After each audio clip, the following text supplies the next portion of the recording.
semuanya, selamat datang di podcast kami, mahasiswa pendidikan yang suka banget ngobrolin hal-hal seru seputar dunia anak SD loh.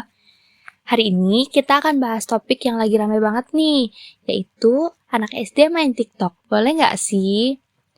Kalau dari pandanganku, ini tuh pertanyaan yang penting banget.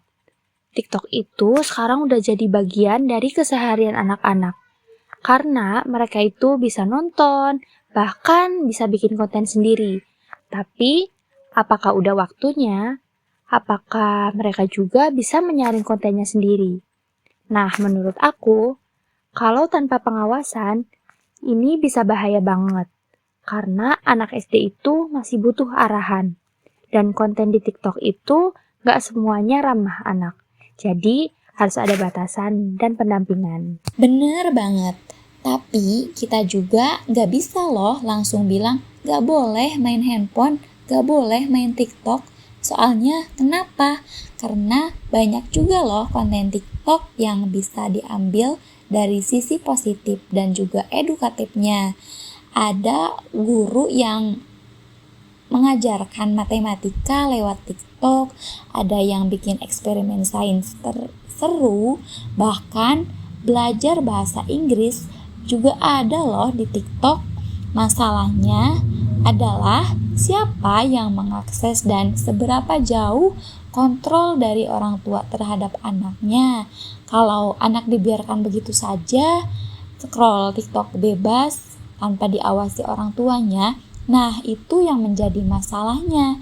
Tapi kalau orang tua aktif mendampingi, mengasih penjelasan, dan mengatur waktu penggunaannya, TikTok bisa jadi media belajar yang seru loh.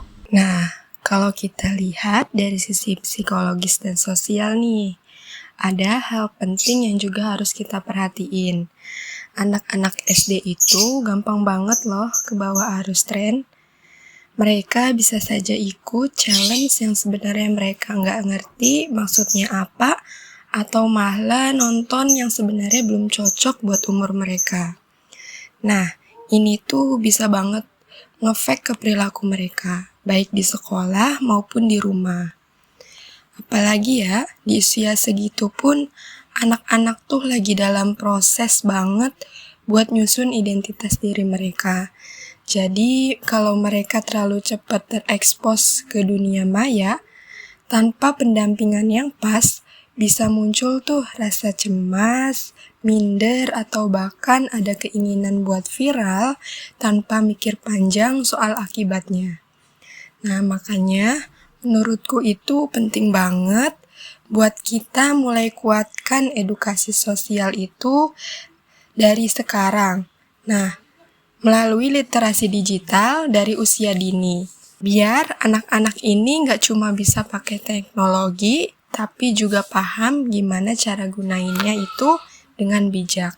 Dan suatu hal yang sering dilupakan yaitu pada privasi anak tersebut. Nah, di mana banyak anak SD yang memposting wajah, suara, dan lokasi mereka tanpa sadar. Nah, ini bisa jadi celah untuk kita semua, khususnya untuk pada penyalahgunaan data tersebut. Nah, belum lagi terdapat resiko lainnya, yaitu salah satu resiko perundungan online alias cyberbullying yang juga masih marak saat ini. Nah, jadi menurutku pertanyaannya boleh atau enggak? Nah, maka di sini harus dijawab dengan boleh asal ada pendampingan, pengawasan, dan edukasi digital yang kuat. Maka kita sebagai calon guru dan orang tua masa depan punya peran besar untuk membimbing mereka agar jadi pengguna media sosial yang cerdas dan bijak.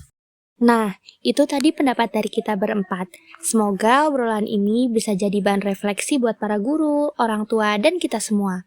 Terima kasih udah dengerin. Sampai jumpa di obrolan seru selanjutnya.